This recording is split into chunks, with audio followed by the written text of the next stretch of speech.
Hello everyone, welcome to maths for sure. This is Anjali. आज के lecture में हम पढ़ने वाले हैं ग्रेटेस्ट इंटीजर फंक्शन। तो चलो स्टार्ट करते हैं। ग्रेटेस्ट इंटीजर फंक्शन को आप शॉर्ट फॉर्म में GIF भी डिनोट कर सकते हो और इसे हम स्टेप वाइज फंक्शन भी बोलते हैं। और मैथमेटिकली इसे कैसे रिप्रेजेंट करते हैं?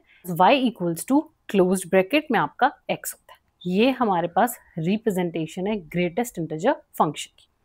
अब इसके अंदर जो हमें आउटपुट मिलती है, मतलब जो आपको y मिलेगा, वो हमेशा कैसा होगा? इंटीजर होगा। ठीक है, अब इसे हम सॉल्व कैसे करेंगे? अब y is equals to x, suppose हमारे पास अगर हमें गिवन है 3.4, तो ग्रेटेस्ट इंटीजर की वैल्यू क्या होगी? अगर आप चेक करो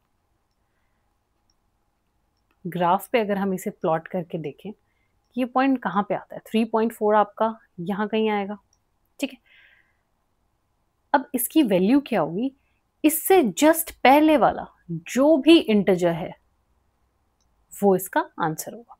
तो यहाँ पे हमारे पास क्या आएगा? 3। जस्ट पहले वाला आपको इंटीजर देखना है, वो आपकी इसकी वैल्यू हो जाएगी। अब अगर रेंडमली हम ऐसे ही देखें कि आप एक नंबर लाइन लो और अगर हम सपोज ये वाला पॉइंट लेते हैं कि x की वैल्यू हमारी ये, ठीक है, तो इसके ग्रेटेस्ट इंटीजर की वैल्यू क्या आएगी? इसकी ग्रेटेस्ट इंटीजर की वैल्यू आएगी इससे जस्ट पहले वाला इंटीजर, मतलब 2। तो इसकी ग्रेटेस्ट इंटीजर की वैल्यू यहाँ पे हमारे पास 2 आ जाएगी। अब सेम वे अगर हम इसे नेगेटिव साइड पे देखें, अगर हम यहाँ से कोई पॉइंट लें कि हमने सपोज ले लिया -1.5, -1.5, तो इसकी वैल्यू क्या आएगी? इससे जस्ट पहले वाला इंटीजर। बेसिकली हमें क्या लेना है? लेफ्ट इंटीजर लेना है, जो भी आपका लेफ्ट साइड पे आएगा नंबर लाइन के। ठीक है, सो इससे जस्ट पहले वाला इंटीजर क्या है? ये है। ये वैल्यू क्या आपकी? -2। तो इसका आंसर हमारे पास क्या मिलेगा? -2 मिलेगा। सो ऐसे हम इसे सॉल्व कर सकते हैं। अब अगर आप कुछ एग्जांपल्स देखो, अब अगर हम ले -5.7, तो इससे जस्ट पहले वाला इंटीजर क्या है हमारे पास? -6 होता है, राइट। अब अगर आप यहाँ पे ले लो कुछ, अगर हम ले लें -0.2, सो इससे जस्ट पहले वाला इंटीजर क्या है हमारे पास? है -1। तो इस वे से हम ग्रेटेस्ट इंटीजर फंक्शन की वैल्यू कैलकुलेट कर सकते हैं।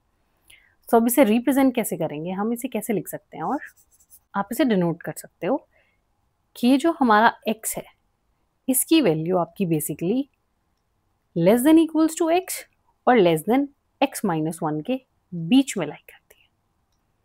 अब यहाँ पे हमने लेस देन का साइन लगाया है और यहाँ पे इक्वल टू भी लगाया है। कैसे? इसे भी एक एग्जाम्पल से देख लेते हैं कि अगर हम x को 5.2 लें तो इसकी वैल्यू क्या आएगी? इससे जस्ट पहले वाला इंटीजर 5, और अगर मैं 5 लूं तो वो 5 ही देगा ना। तो मतलब अगर ये x आपका इंटीजर है तो वो x के इक्वल भी हो सकता है, इसलिए इक्वल टू का साइन है। अदरवाइज अगर ये इंटीजर नहीं है तो वैल्यू हमेशा कैसी रहेगी? लेस देन रहेगी। y equals to greatest integer x का ग्राफ कैसे प्लॉट होगा? सो अब अगर हम 0 से 1 के बीच में कोई भी वैल्यू ले लें कि अगर आप x को 0 लो तो वो आपको 0 ही देगा। अगर आप 0.1 लो तो भी हमें वैल्यू 0 ही मिलेगी, जस्ट लेफ्ट इंटीजर लेंगे ना। 0.5 लो तो भी आपको 0 ही मिलेगा। आप 0.9 लो तो भी आपको क्या मिलेगा? 0 मिलेगा। मतलब हम यहाँ से कितने भी पॉइंट्स पुट करें, आपको हमेशा वैल्यू क्या मिल रही है? 0 ही मिल रही है। तो मतलब ये सारे पॉइंट की वैल्यू कितनी है? 0। जो ये 1 है ये हमारा इंक्लूडेड नहीं है, इसे हम यहाँ पे इंक्लूड नहीं करेंगे। ठीक है, अब सेम वे अगर हम 1 और 2 के बीच में चेक करते हैं, अगर हम 1 पुट करते हैं तो भी हमें 1 मिलेगा। 1.2 लें तो भी आपको 1 ही मिलेगा। 1.9 लो तो भी आपको 1 ही मिलेगा। सो इसे आप ग्राफ में कैसे दिखाओगे कि 1 से लेके 1 आपका इंक्लूडेड है, उसके बाद अब 2 हमारा इंक्लूडेड नहीं है। ये सारी की सारी वैल्यूज, हम इसमें कोई भी वैल्यू पुट करें उन सबका आंसर कितना आ रहा है? 1 आ रहा है। 2 आपका नेक्स्ट वाले में जाएगा। सेम वे अब अगर हम यहाँ से देखें 2 के लिए देखो, अगर आप 2 पुट करो तो भी 2 आता है, 2.5 पुट करोगे तो भी वो 2 ही देगा, 2.9 के अंदर भी वो हमें क्या देगा, 2। मतलब x की आपने जब ये सारी वैल्यूज पुट की तो y की क्या वैल्यू मिली, हमेशा हमें 2 ही मिली। तो y की वैल्यू क्या मिली, हमें हमेशा 2 मिली। तो 2 पे आप डॉट ड्रॉ करोगे और बाकी ये जितनी भी वैल्यूज पुट की इन सब का आंसर कितना आया, 2 आया। ठीक है, देखो अब आप इसे कैसे चेक कर सकते हो कि आपने ये कोई भी वैल्यू पुट की, जैसे हमने ये यहाँ पे अगर हम कोई भी वैल्यू चेक करें तो उसका आंसर कितना आया, y की वैल्यू कितनी है उसके लिए, 2 है। तो ऐसे आप इसे ग्राफिकली रिप्रेजेंट कर सकते हो। सेम वे अब अगर हम नेगेटिव साइड पे चेक करें, अगर आप 0 और -1 के बीच में देखो कि अगर आप 0 पुट कर रहे हो तो वो आपको 0 ही दे रहा है, बट हम 0 से इधर चेक करते हैं, -0.1 पुट करते हैं तो भी वो आपको -1 देता है, -0.5 पुट करते हैं तो भी हमेशा हमें -1 वैल्यू मिल रही है। तो क्या पॉइंट इंक्लूडेड है इस साइड पे, -1। तो पॉइंट कौन सा इंक्लूडेड है, -1। तो -1 पे आपका डॉट आएगा और यहां से इधर हमारे पास ओपन बॉल है। ठीक है, ऐसे हम ये वाला ग्राफ प्लॉट कर सकते हैं। ये सिर्फ इसकी क्या है, ग्राफिकल रिप्रेजेंटेशन है कि हम इसे कैसे लिख सकते हैं। अब अगर हम इसकी कुछ प्रॉपर्टीज देखें, ग्रेटेस्ट इंटीजर फंक्शन की कुछ प्रॉपर्टीज, क्या प्रॉपर्टीज हैं आपके पास, अगर हमारे पास ग्रेटेस्ट इंटीजर फंक्शन कितनी भी बार लगाओ x पे तो वो आपको हमेशा ग्रेटेस्ट इंटीजर फंक्शन x के ही इक्वल होगा। मतलब अगर आप कितनी बार भी लगा लो कोई फर्क नहीं पड़ता, ग्रेटेस्ट इंटीजर फंक्शन अप्लाई एक ही बार होगा, आपको एक ही बार अप्लाई करना है, चाहे वो आगे 5 टाइम्स क्यों ना लगाओ। ठीक है, नेक्स्ट प्रॉपर्टी इसकी कहती है कि अगर x प्लस m है हमारे पास तो इसको हम लिख सकते हैं x आपका अलग होगा प्लस m सेपरेट हो जाएगा, बट कंडीशन होनी चाहिए कि m क्या हो, हमारा इंटीजर हो। मतलब इसके अंदर अगर m आपका इंटीजर है तो आप उसे एज इट इज बाहर लिख सकते हो, रिमेनिंग आपका ऐसे ही रह जाएगा।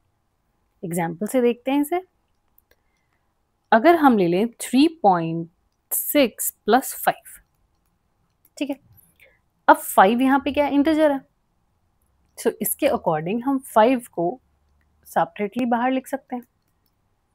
अब 3.6 का ग्रेटेस्ट इंटीजर जब हम सॉल्व करेंगे ये हमें 3 देगा प्लस 5, कितना आंसर आ गया आपके पास, 8।